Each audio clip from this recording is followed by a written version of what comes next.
Bine v-am găsit, bine v-am regăsit, dragii mei din Zodia Săgetător, oriunde v-ați afla. Bine ați venit tuturor pe canalul meu Tarot Flori de Loto. Numele meu este Nina, pentru cei care nu mă cunosc, și ca de obicei mă bucur să vă am alături atât pe dragii mei abonați, cum de asemenea și pe cei care poate sunteți pentru prima oară aici pe canal.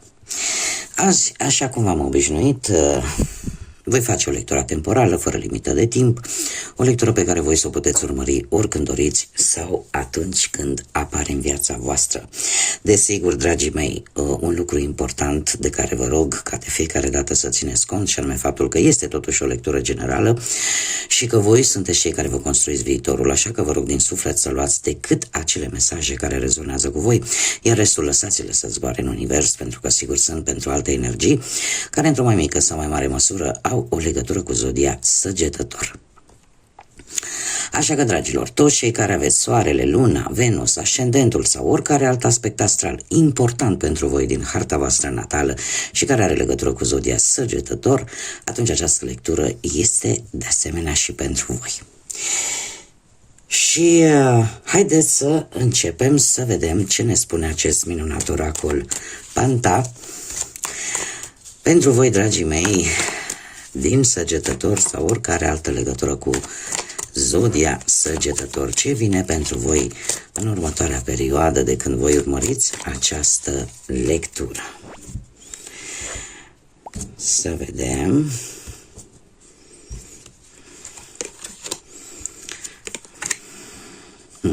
Dragilor, se pare că cu ceva timp în urmă ați reușit să scoateți ceva profit în urma unei situații sau să concluzionați într-o manieră destul de bună poate anumite probleme legate de orice aspect al vieții. Lucrurile păreau să se miște pe făgașul lor normal. Păreau să prindă contur într-o manieră foarte pozitivă, indiferent de ce aspect al vieții vorbim, fie el profesional, material sau sentimental. Doar că ceva s-a întâmplat și în prezent se pare că unii dintre voi chiar sunteți un pic cuprinși așa de un soi de ură față de cineva sau față de o anumită situație destul de ghinionistă care a apărut în viața voastră. Ceva s-a întâmplat și parcă s-a întâmplat într-un mod destul de ciudat, care vă ridică semne de întrebare, iar eu aș spune că următoarea perioadă pentru voi, dragii mei, va fi o perioadă în care veți simți ca și cum ați merge orbește, ca și cum lucrurile parcă n-ar mai fi clare, n-ar mai fi, aș zice, n-ar mai avea nicio noimă, n-ar avea nicio explicație. Cum de-al minteri, pentru alții dintre voi, posibil să chiar să apară și anumite probleme de vedere și să fie necesar poate și un control oftalmologic. Lucrul ăsta vă va face să fiți un pic mai izolați. Unii dintre voi veți prefera să stați mai mult singurei, pentru că parcă sunteți dezamăgiți de toată această situație care în prezent se pare că v-a dat peste cap. Și unii dintre voi chiar se pot gândi că, dom'le, e o făcătură, e ceva necurat la mijloc, pentru că, din câte văd eu aici, urmează o succesiune de întâmplări destul de ciudate, aș putea spune. Pentru alții, cum am mai spus, următoarea perioadă poate veni cu ceva legat de ochi, de vedere, că poate să fie o operație, că poate să fie un simplu control la ochi sau faptul că descoperiți, domne, uite, nu prea mai văd bine, am nevoie de ochelari. Poate să fie și acest lucru.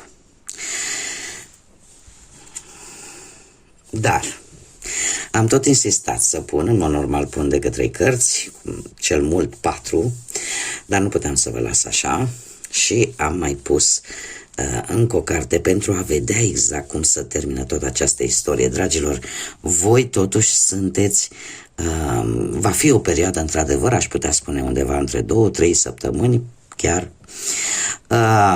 de când voi urmăriți această lectură, dar trebuie să vă spun că sunteți binecuvântați și lucrurile astea nu or să vă doboare, ele se vor termina, toate aceste lucruri negative se vor termina, veți avea parte de o iluminare, da? O să vă dați seama despre ce este vorba, de unde au provenit toate aceste lucruri negative și în felul ăsta cumva lucrurile se vor clarifica, dar probabil că într-un fel sau altul veți trece prin situațiile pe care tocmai vi le-am enunțat. Ca și numere importante pentru voi avem 25, 40, 9, 31, 23, 7, 4, de 2 ori chiar, cifra 4 și 5.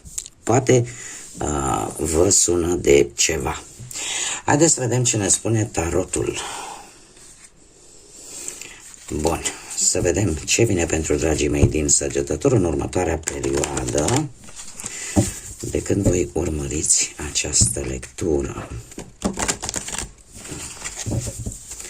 Să vedem.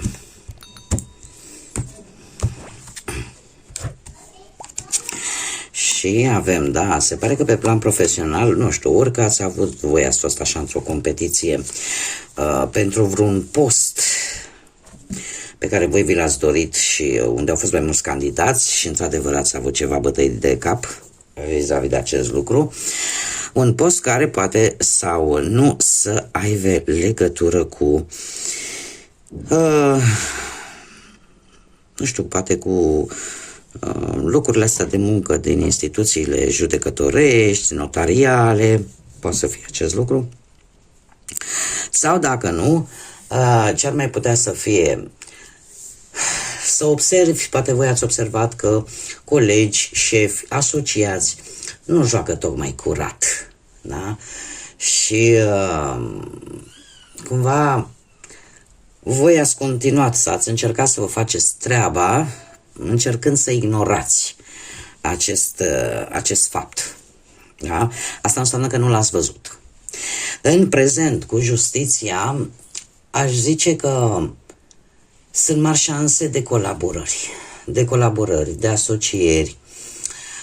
Cumva vi se va face dreptate. Există această cauză și efect. Vi se va face dreptate într-o situație care are legătură cu viața, cu cariera voastră profesională. Da? Și, de asemenea, justiția ne mai vorbește și despre o lipsă un pic de rapiditate, da? Nu, lucrurile nu se vor desfășura chiar atât de rapid. Sau anumite situații legate de muncă, rezolvarea lor va dura un picuț, da? Nu va fi chiar atât de rapidă, dar de asemenea ne mai poate spune de anumite proceduri legale, semnături de contracte. Mare grijă cu sancțiuni care au legătură cu munca, iar următoarea perioadă pentru voi, dragilor, cu acest 4 de monede vine totuși cu stabilitate. Și eu aș spune că unii dintre voi, chiar dacă poate sunteți sătui, nu știu neapărat dacă de locul respectiv sau de activitatea pe care voi o prestați acolo, cumva chiar dacă sunteți nu prea vă mai place așa de tare, totuși faptul că vă aduce această stabilitate vă face încă să mai stați, încă să nu faceți o schimbare. Da? Poate că sunteți destul de bine plătiți. Și atunci, chiar dacă nu prea vă place vouă, o să ajungeți la ideea că, domne, mi s-a cam luat, nu prea mai vreau, dar n-am cumva încotro, pentru că sunteți stimulați chiar de partea bănească. Și atunci nu veți face niciun fel de schimbări în ceea ce privește viața profesională, cariera voastră. Iar cei care, cum am mai spus, posibil să fi fost într-o competiție, sunt mari șanse să obțineți, să semnați un contract și să, din poate multitudinea de persoane care au optat pentru același post, voi să ieșiți învingători și în felul ăsta să obțineți acea stabilitate din punct de vedere profesional. Haideți să vedem cu partea financiară. Dragii mei, partea financiară, se pare că ceva timp în urmă ați avut o posibilă creștere de bănuți. O posibilă creștere de bănuți a apărut, aș zice eu, în urma unui risc pe care voi vi l-ați asumat. Dar, în prezent, avem un 10 de cupe. Sunteți totuși mulțumiți. Sunteți mulțumiți de ce? Pentru că chiar dacă poate ați avut ceva probleme de natură bănească, cumva ori cineva din familie ți-a promis că te poate ajuta, ori pur și simplu cumva știi ce este mai bun, știi exact ce este cel mai bine pentru tine pe partea asta financiară. Adică știi cumva cum să faci în așa fel încât să ai acea mulțumire. Să ai acea mulțumire. Și eu aș spune că bani pot veni și în urma unui eveniment familiar, care poate să fie o nuntă, nu știu, un botez, în urma unui eveniment care ține de familie, să se mai câștige ceva bănuți. Următoarea perioadă, dragilor, pentru voi, cu acest 2 de monede, vine cu cumva cu niște bănuți destul de ușor câștigați. Dar totuși vine și cu atenție mărită la banii care intră și banii care ies. De ce? Pentru că cumva unii dintre voi veți vrea să investiți în ceva. Da? Și nu o să vă prea placă să faceți așa speculații foarte multe. Adică ce e în mână nu-i minciună. Pentru că încă vreți să aveți un echilibru financiar și în următoarea perioadă sunteți hotărâți. De ce? Cum am mai spus, e posibil să vreți să investiți în ceva. Pe partea sentimentală, pentru cei care sunteți deja într-o relație, nu știu dacă zodia Berbec vă spune ceva, o altă zodie de foc, la fel ca și voi, dar nu de mult, cu împăratul aici se pare că ori apare implicarea unui personaj din familie, care poate să fie un tată socru, un frate mai mare, în general pe parte paternă, și care posibil să aibă și legătură cu zodia Berbec, care a avut o anumită implicare sau care s-a impus cu autoritate. Dacă nu vorbim de acest personaj, putem vorbi chiar de perechea voastră, pentru unii dintre voi, căreia îi place ca lucrurile să fie în ordine, căreia îi place să fie organizare, căreia îi place să se impună, să aibă o autoritate în tot ceea ce spune.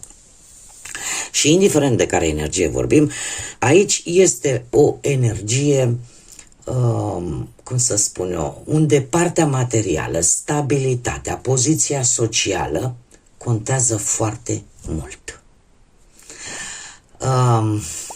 Și în general nu-i plac lucrurile, cum să spun eu, lucrurile făcute așa la întâmplare.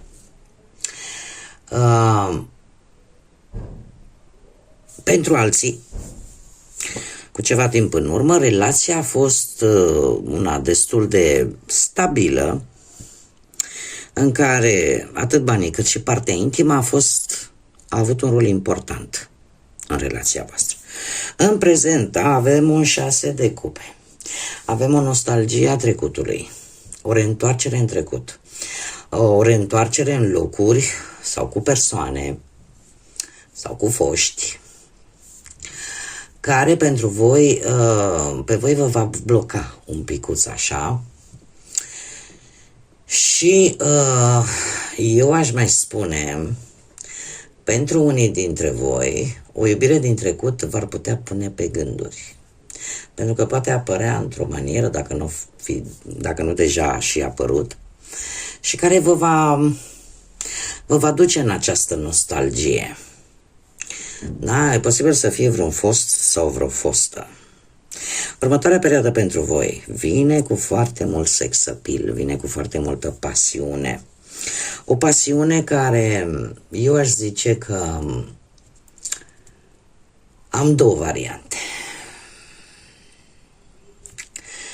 pe care trebuie să vi le spun.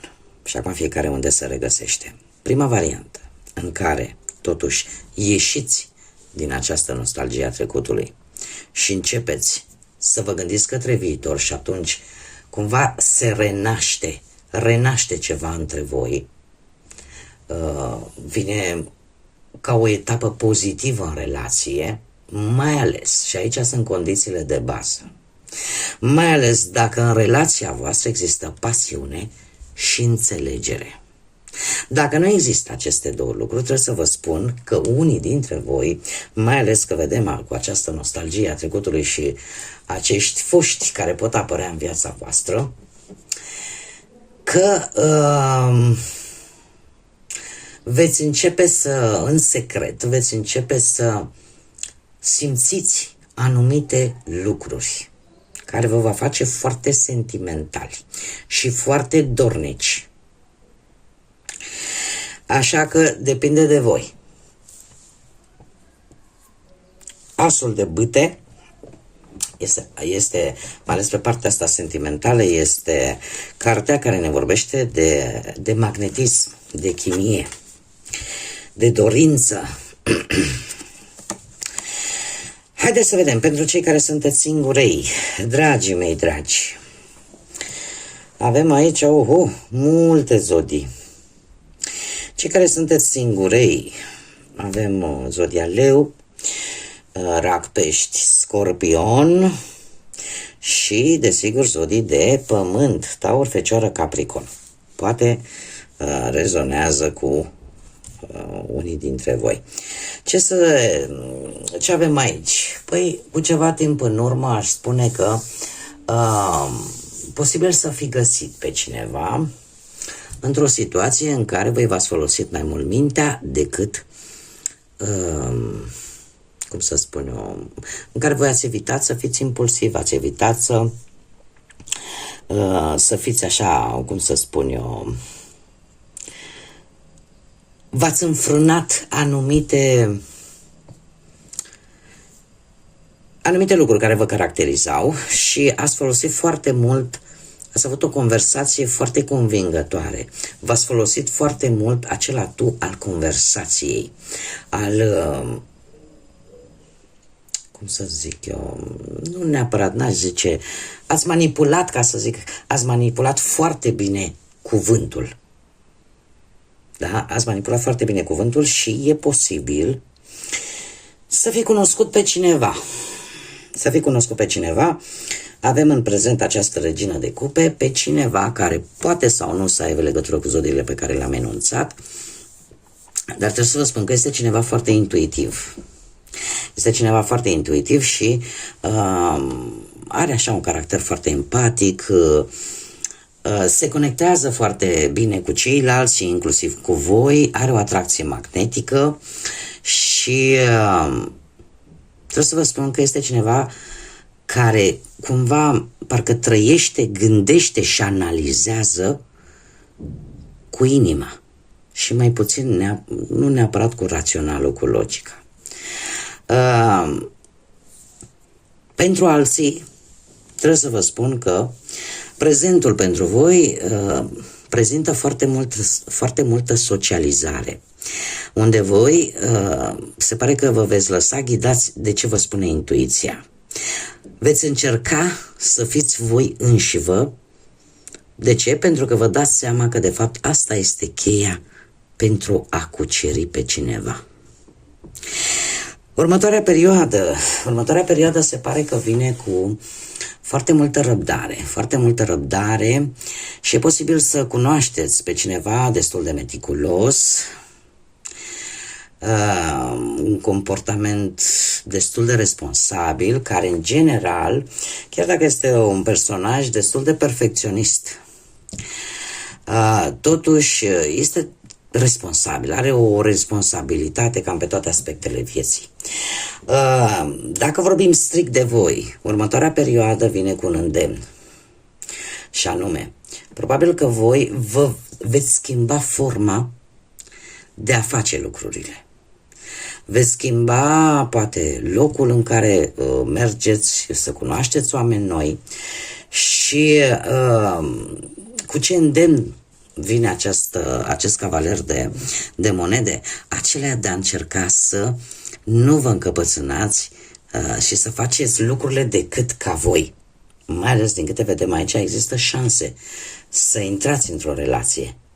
Da? Și cumva trebuie să renunțați un pic la această idee, poate, ca lucrurile să fie făcute doar ca voi. Cumva să lăsați un pic de la voi atunci când este cazul și, desigur, când lucrurile o cer. Și dacă voi sunteți dispuși să faceți acest mic compromis. Haideți să vedem ce ne spune acest oracol al lunii. Un mesaj pentru dragii mei din Săgetător. Opa, sunt foarte multe cărți. Noi încercăm.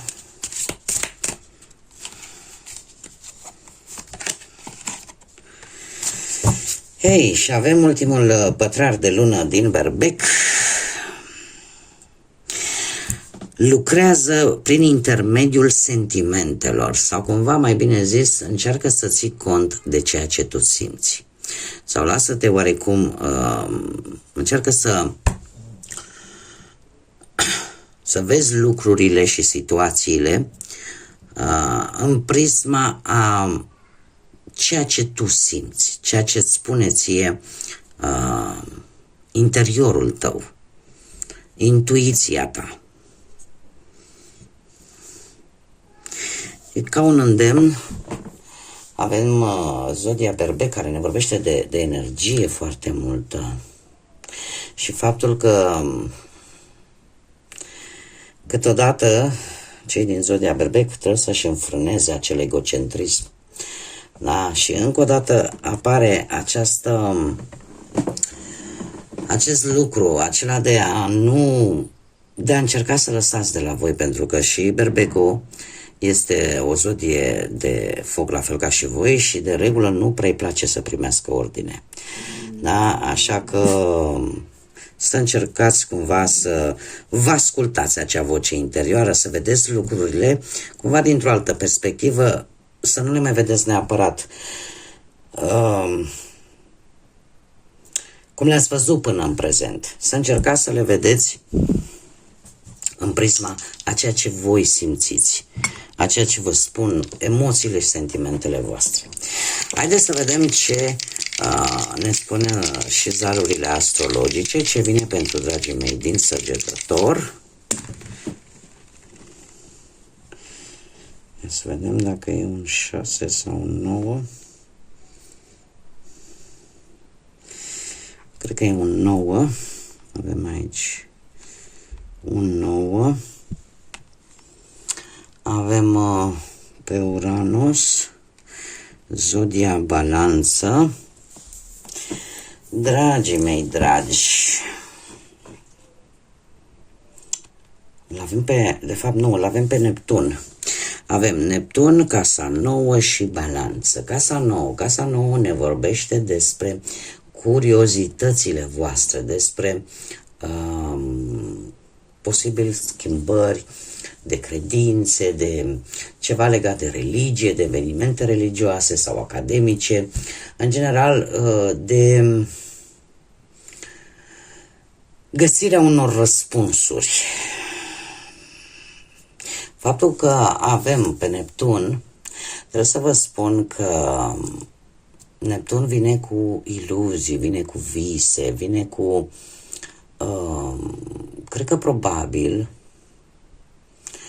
ar trebui în următoarea perioadă să încercați cumva pe partea asta, dacă așteptați un anumit răspuns, dacă sunteți într-o dilemă vis-a-vis de poate de partea asta spirituală, de schimbare de credințe, vi se cere, sau de schimbări la nivel academic, da? La nivelul studiilor, ar fi indicat să fiți echilibrați și să nu luați decizii importante din punctul ăsta de vedere. E posibil ca unii dintre voi, cei care așteaptă anumite răspunsuri, să nu-și facă iluzii, să nu-și creeze așteptări, indiferent de ce răspunsuri așteptați, indiferent de ce aspect al vieții vorbim, să încercați să nu vă faceți așteptări, pentru că odată ce îți faci așteptări, creezi aceste iluzii, aceste vise, în momentul în care ele nu se îndeplinesc, cu atât mai mare este dezamăgirea voastră. Deci în următoarea perioadă încercați să evitați să luați decizii importante în ceea ce privește poate cariera voastră profesională sau în ceea ce privește, nu știu, schimbarea religiei sau chestii spirituale sau